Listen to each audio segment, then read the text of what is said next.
My mom and I escaped miraculously 4 days ago. We went with a friend who was lucky enough to have his car operating and who had enough fuel to get us to Zaporizhzhia.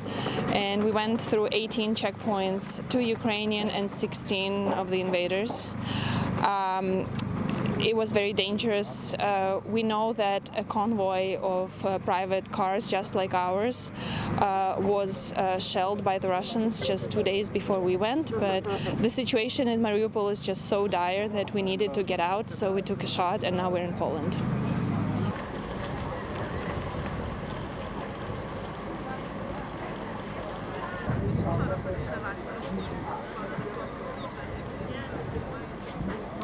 I will tell you about my personal experience. I moved to a basement of my friend's house because my 5-story building did not have a basement to go to on the first day of the war, on the 24th, and I haven't been home since.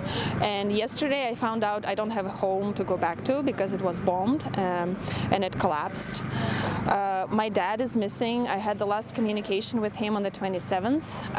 He said he would make his way by foot to where we were sheltering if the situation became dire. And then when the situation did become dire, he never showed up. There's no cell phone service. I don't know where he is. I don't know if he's alive. I hear Russia is taking people by force to Rostov and takes away all of their documents. I don't know if he might be in Russia, and I have no idea what happens next.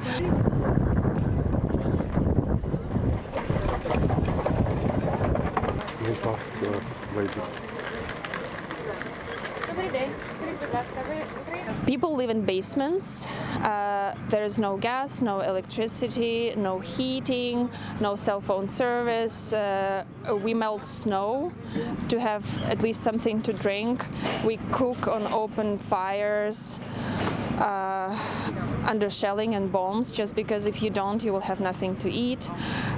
And the guys from our basement would make water trips to the well about 5 kilometers away from the basement every other morning, depending on the shelling. It's really bad. The grads hit my house, and a huge bomb landed very much nearby. The city is full of rumors. We hear about the drama theater being bombed from the air and more than 300 civilians killed. People who still had fuels in their cars would drive around the city and then bring news to us. But I just worry about Mariupol so much because there is lack of food, there is no drinking water, there is no medicine. A lot of people are just, I think, starving to death in their apartments right now with no help.